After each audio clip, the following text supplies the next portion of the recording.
I haven't really been the biggest fan of WL Toys, and their latest products didn't seem well received. But quite honestly, this looks good so far. They've definitely got the size about right. I got the version with a winch, but you can save like $10 or $15 and go without it. Oil-filled shocks. Now this is the Extra Lights Mud Open Cab Edition. To be honest, it looked a little bit better in the pictures than in person. The more standard Wranglers look really good, and so does the Bronco. The door's open. The interior is not too bad. It's better than others. By the way, we are gonna test this winch out. Metal shackles in the rear and in the front, but they are mounted to the plastic bumper. Same with the winch. It's attached to the plastic bumper and is gonna be a potential weak spot. All kinds of lights. We got lights here, lights there, lights there, lights there. You can angle these separately from each other. The upper one feels a bit more fixed. The tires are a little on the firm side, I think, but it is a pretty weighty vehicle. Portal axles get us a good amount of ground clearance. We've got somewhat of a dual stage spring setup, but I don't know that that's really doing anything. Actually, it seems more like a guide to help keep the spring from rubbing on the shock. The side mirrors are very rubbery, which may help keep them from breaking off, but it also may not. The body latch system is kind of interesting. There are actually 8 different mounting points. Here, here, here, here, here, here, here, and here. And you've got a short wire lead here to be careful with. Light controller is already falling off. Could be that it's like 100 degrees outside and it's just melting. You get a decent sized lithium ion battery, 3000 milliamp, 2S of course. If you remove this foam, you can actually fit a standard sized 2S. We've got a 2-speed transmission, servo actuated, probably this here. Button for the winch, steering and throttle trims. A very stout full chassis assembly. The on-off switch is right there. Button, I should say. These are not actually counter-rotating shafts. They rotate the same direction. So it'll be interesting to see if that causes body roll. Metal 4-link suspension in the rear with plastic end links. 3-link suspension in the front with a track bar. 550 size brushed motor. 14,000 RPM. So far this is looking like a pretty well-made machine, and even though there are 8 different clips you have to turn to lock the body on or take it off, they are smooth and not difficult to work with. Another cool feature, if you want to record while you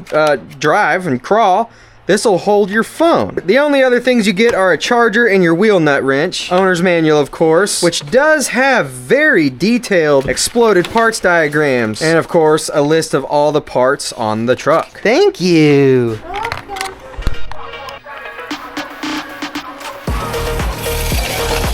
And there's low speed.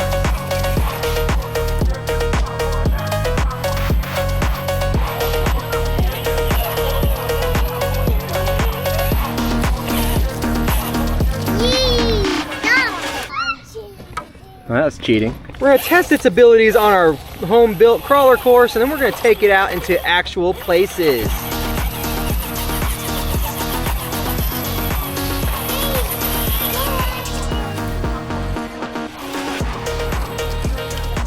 Look and see what you're gonna fall on if you fall. Oh. Back it up, back it up.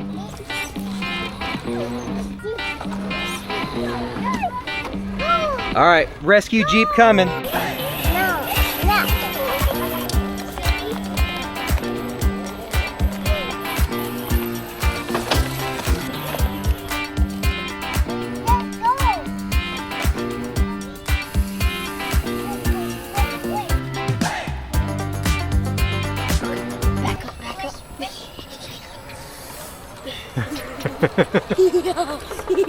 Drive slow. Don't back up, stop! Ah. Wait, hang on. The string broke. Okay.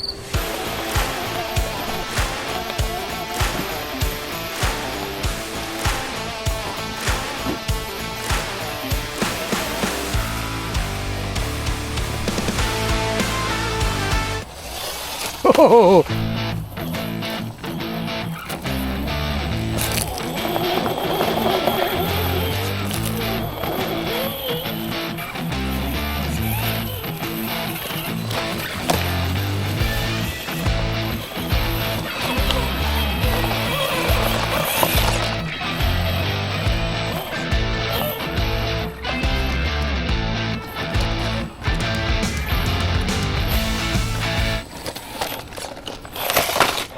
Right at the end. Oh no. High speed gear switch.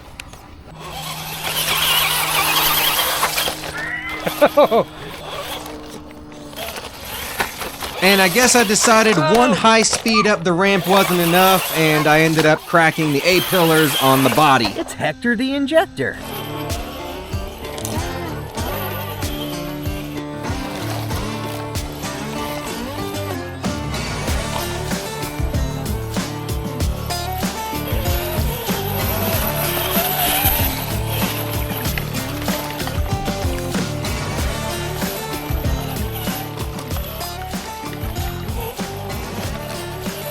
This thing's having no trouble at all. I'm having trouble. It does not have the best low speed modulation, but there has been worse, and it makes up for it in other ways, like just being really capable.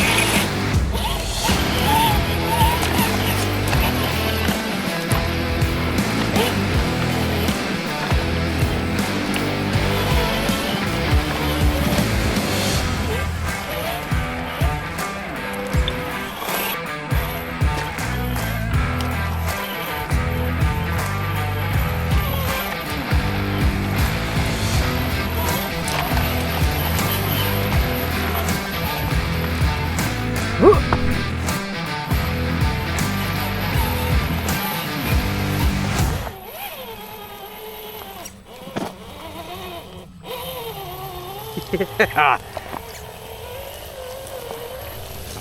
This thing really likes to throw its weight around. Yeah.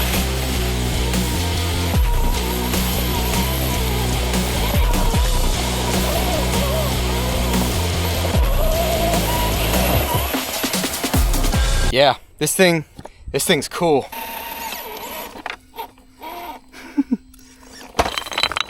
He's holding on.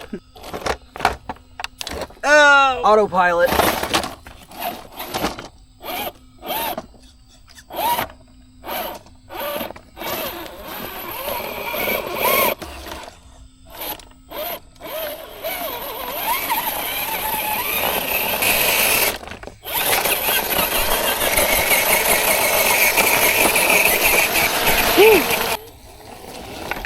I got the winch hook tied back on, added a little bit of glue. Eventually I may put an actual cable in here because this is just a string. Where's my tape measure? Oh, still in here. This winch string comes out a little over 3 feet. Make sure you're diligent about when you press this button because if not, it's gonna keep pulling. It doesn't stop itself. The body shell is not as strong as I thought it was, but at the same time, I dropped it a lot of times, just trying to get good shots, really. Another minor disappointment is that the front suspension bump stop is actually the track bar hitting the top of the differential. Now with that said, its actual flex isn't too bad. As capable as this is on rocks, which this is very good on rocks.